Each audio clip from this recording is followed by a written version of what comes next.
नमस्कार दोस्तों, zoom India news में आपका स्वागत है। इस समय हमारे साथ राजकमल जी मौजूद हैं, जो कि निर्माता हैं, डायरेक्टर हैं और इन्होंने एक फिल्म डायरेक्ट की है जिसका नाम है दिव्य प्रेम मीरा, जो कि मीरा जो थी उनकी पूरी जीवनी पर ये एक जो फिल्म डायरेक्ट की है। तो हमारे साथ राजकमल जी मौजूद है। आइए इनसे जानते हैं कि इस फिल्म को बनाने में और इस फिल्म को बनाने के पीछे क्या एक मकसद था, क्या सोच थी। जी सर, सबसे पहले सर आपका जूम इंडिया न्यूज़ चैनल में आपका स्वागत है।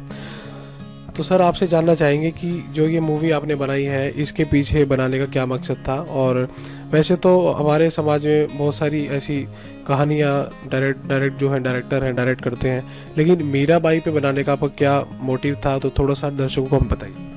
सबसे पहले आपका नाम और आगे आप क्या कहना चाहते हैं।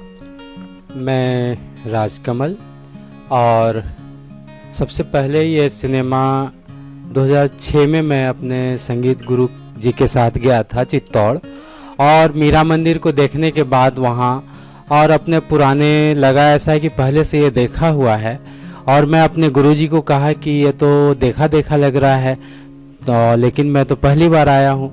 और गुरुजी ने भी कहा कि ज़रूर कुछ पिछले जन्म का ऐसा कुछ होगा, और वहाँ पर प्रेरणा मुझे मिली और वहीं से हम लोग प्लानिंग किए पुष्कर और मेड़ता कुड़की सभी जगह जाने का।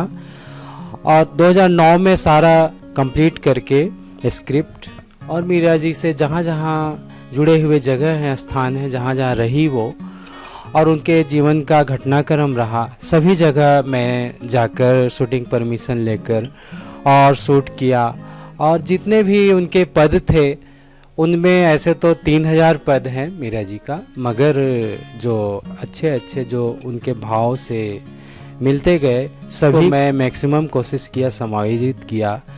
और इसमें मधुश्री भट्टाचार्य जी और साधना सरगम जी और भी बड़े लोग, श्रेया घोषाल, सभी लोग गाए हैं। और इसमें मैं ये दिखाना चाहा हूँ कि समाज में जो ऊंच नीच और अलग अलग कुरीतियाँ थी, जिसका मीरा जी ने खुद खुलकर बहुत विरोध किया। उस समय सती प्रथा का बहुत चलन था और मांसाहार का था, उसका भी उन्होंने विरोध किया, सती प्रथा का विरोध किया।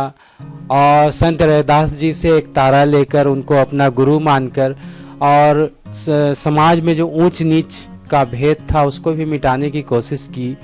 और नारी शिक्षा पर भी वे बहुत, क्योंकि प्रकांड वो ज्ञानी थी, कई भाषाओं का उनको ज्ञान था, अवधी, ब्रज, गुजराती, राजस्थानी, तो हिंदी। और मुझे पता चला जब मैं मेड़ता गया तो वहाँ बचपन में उनके दादाजी उनकी प्रतिभा को देखते हुए, राव दूदा जी जो कि जोत सिंह जी के बड़े बेटे थे, और 18 गुरु वहाँ पढ़ाने मीरा जी को आते थे मेड़ता में।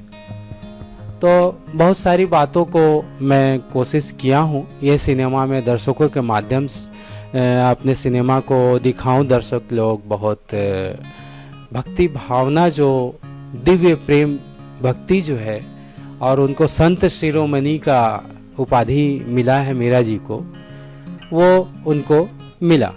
तो ये मैं दिखाने का कोशिश किया हूँ। सर अभी तक आप कितनी मूवी डायरेक्ट कर चुके हैं। ये मेरी ऐसे पहली मूवी है। ऐसे मैं बालिका वधू और भंसाली जी के साथ भी को असिस्ट किया हूँ और भी कई छोटे छोटे काम किया, मगर ये एज ए सिनेमा फर्स्ट मेरी डायरेक्टेड और प्रोड्यूस्ड सिनेमा है। जैसे कि ये आप एक डायरेक्टर हैं, तो बहुत सी कहानियाँ ऐसी होती हैं जैसा कि क्राइम पे बनती है मूवीज़ और कॉमेडी मूवीज़ बनती हैं। तो ये जो आपने मीरा बाई की स्टोरी के ऊपर एक कविता लिखने का आपने एक सोच रखी, ये सोच सर कहाँ से आई। ऐसे तो जहाँ तक मैं 2-3 ऐसे घटनाएं हुई जिसका मैं यहाँ जिक्र कर दूँ कि मुझे ये पता ही नहीं था कि सिनेमा बनाना है। और सबसे पहले ये निर्णय हुआ कि 8 गीत का मीरा जी का भजन का एल्बम करूँगा, लेकिन आफ्टर जब गाना कंप्लीट हुई साधना जी का मेरे तो गिरधर गोपाल और एरी में तो प्रेम दीवानी, और धीरे धीरे उसके स्क्रिप्ट बनते गए, गाना के पहले गाने के बाद कुछ डायलॉग, और एक सिनेमा का रूप ले लिया। फिर हम लोग उसको ये निर्णय किए कि ये सिनेमा होनी चाहिए, क्योंकि मीरा जी पर कुछ भी ऐसा नहीं है। इस सिनेमा को छायांकन करने के लिए जहाँ जहाँ मीरा रहीं, कुड़की, वृंदावन, मेड़ता, चित्तौड़, द्वारिका, पुष्कर, तो सभी जगह कई बार जा कर शूट किया अलग अलग दृश्य। और ये बहुत शीघ्र आने वाली है, क्योंकि अभी सभी लोग जानते हैं कि पूरा वर्ल्ड कोरोना से, पेंडेमिक ये से जूझ रहा है। तो अब कोरोना लगभग समाप्ति की ओर है, तो ये सिनेमा अब शीघ्र ही आने वाली है। इसमें कई लोग प्रमुख लोग काम किए हैं और बहुत खुशी मिलेगी। अलग महत्वपूर्ण ये सिनेमा इंडियन सिनेमा में शामिल होगी। और इसमें कई लोगों से मैंने लाइनअप भी किया है, कोशिश किया कि इस सिनेमा को टैक्स फ्री करके सभी जगह पूरे भारत में प्रदर्शित हो। विदेशी भाषाओं, रशियन, इंग्लिश, फ्रेंच में भी डब होकर होगी, और रीजनल भाषा मराठी, राजस्थानी, गुजराती में भी ये सिनेमा होगी रिलीज। तो ये जो आपने मूवी बनाई है मीरा पे, तो इसका जो है यूथ पे मतलब क्या मतलब असर पड़ेगा? क्योंकि एक नेगेटिव पॉजिटिव दोनों चीज़ें होती हैं, कोई भी एक फिल्म बनती है उसमें नेगेटिव और पॉजिटिव दोनों चीज़ें होती हैं। तो ये यूथ को कैसे मतलब इनकरेज करेगी फिल्म, जो है कैसे अपनी तरफ आकर्षित करेगी? उसमें क्या ऐसा मतलब आपने एक पार्ट डाला है उसके अंदर कि यूथ को लगे कि हाँ ये मूवी हमें देखनी चाहिए? इसमें जो एक अभी के नए यूथ हैं उनको बहुत सारे चीज़ मिलेंगे, खासकर प्रेम को लेकर, क्योंकि प्रेम ऐसा है, प्रेम के लिए शरीर का आवश्यकता नहीं है। ये प्रेम कहीं भी आप किसी को भी दिल से याद करोगे, और अमेरिका में भी हो तो आपको टेलीपैथी से उसको पता चल जाए कि हाँ वो उसने याद किया।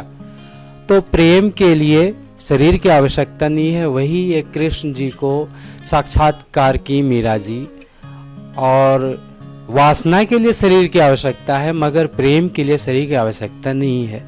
सबसे पहला फर्स्ट थीम मेरा यही है कि कृष्ण जी को मीरा जी ने सशरीर पा लिया।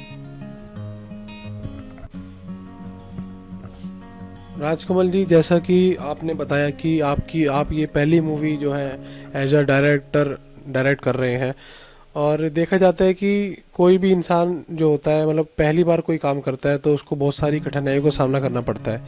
तो हम आपसे ये जानना चाहते हैं कि ये जो फिल्म आपने बनाई है मीराबाई पे, तो इस फिल्म को बनाने में आपको किन किन चुनौतियों का सामना करना पड़ा?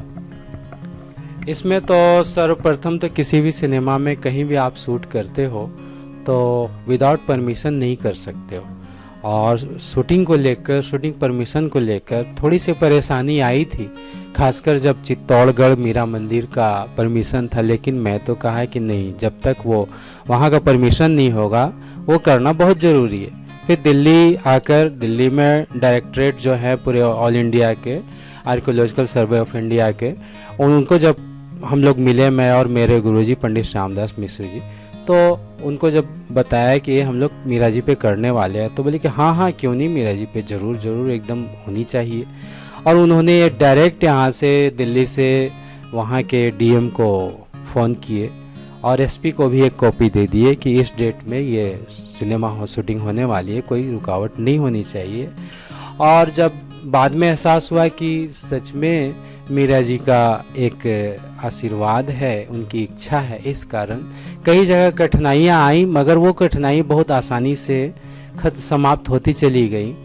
और बहुत जगह जो लोग आपस में एक दूसरे को नहीं देखना चाहते हैं, क्योंकि एक मीरा नाम ऐसा चरित्र है, क्योंकि इसमें वैचारिक मतभेद चाहे संत समाज में चाहे इतिहासकार में, सभी लोग आपस में मतभेद रखते हैं, इतिहासकार लोग। मगर जहाँ जहाँ मैं गया सभी जगह सभी लोगों ने स्वागत किया और कहीं कोई विरोध ऐसा नहीं हुआ, सभी जगह से सहायता मिला। तो राजकमल जी, जैसे कि आपने बताया कि मीराबाई पे आप फिल्म जो है बना चुके हैं, तो हम आपसे एक आखिरी सवाल ये पूछना चाहते हैं कि जैसे आप एक डायरेक्टर हैं, तो डायरेक्टर जो होता है वो हर एक पहलू को हर एक चीज़ को नज़रिए से देख के उसको फिल्म के तौर पर लोगों को परोसता है। देखिए, ये तो अभी बहुत गंभीर विषय है और सिनेमा समाज का आईना होता है, और जो लोग ये कहने में अपने को राजी समझते हैं कि नहीं पब्लिक तो, दर्शक तो यही देखना चाहते, ये गलत है। आप जो दिखाओगे वही दर्शक दिखाएगा, आपको वही चीज़ दिखाना चाहिए जो समाज को ज्ञान मिले, जिससे समाज को सीख ले। तो समाज के लिए सिनेमा आईना है, और आप गलत आईना दिखाओगे समाज को तो एक तरह का वो दोष है। ऐसा समाज के लिए नहीं करना चाहिए। जितने भी दर्शकों से भी आग्रह है और सभी निर्माता निर्देशक से भी आग्रह है, मेरी हार्दिक आग्रह है कि इस भारत देश के इतिहास को ध्यान में रखते हुए और समाज को जो कुरीतियाँ हैं, समाज में जो व्याप्त गलत धारणाएं हैं, सबको हटाने के लिए सभी लोग अच्छे सिनेमा को दे, जिससे समाज के नवयुवक लोग, नवयुवती लोग कुछ शिक्षाप्रद अपने जीवन को ज्ञान लेकर आगे बढ़ें। सर, दर्शकों के लिए क्या मैसेज देना चाहेंगे आप? दर्शकों को मैं यही कहूँगा कि कुशल रहें, अपने भारतीय स्वर्णिम इतिहास की जानकारी हासिल करते रहें, क्योंकि जब हमारा जो अपना इतिहास रहा है, बहुत ही गौरवशाली स्वर्णिम इतिहास रहा है, जिसको जानने की ज़रूरत है। और शिक्षा बहुत ही आवश्यक है, क्योंकि किसी के कहे सुने बातों से आपको नहीं बहकना है। आप ज्ञान अर्जित करें और अपने जीवन को स्वर्णिम भविष्य की ओर ले जाएं। मैं अपने वचन को विराम देते हुए यहाँ ये कहूँगा कि जो इंडिया के प्रदीप जी हैं, उनको मैं बहुत धन्यवाद कहूँगा, और ये विशाल जी, आपको भी मैं धन्यवाद कहूँगा कि बहुत समय निकाल कर, और मेरे से बहुत कई बार प्रदीप जी आग्रह किए कि आप जब भी दिल्ली आइए तो समय दीजिए। तो मैं जूम इंडिया के सभी दर्शकों को ये हार्दिक शुभकामनाएं दूंगा, और ये माध्यम से कहना चाहूँगा कि बहुत ज़्यादा से ज़्यादा शेयर करें, ज़्यादा से ज़्यादा लाइक्स करें, क्योंकि प्रदीप जी बहुत एक बड़े अच्छे समाज सेवक है, बहुत अच्छे इंसान हैं। और एक खुशी की बात है कि इस दिव्य प्रेम मीरा में उनको भी मैं दो सीन उनका इस सिनेमा में है। आप लोग प्रदीप जी को भी देखेंगे इस सिनेमा में।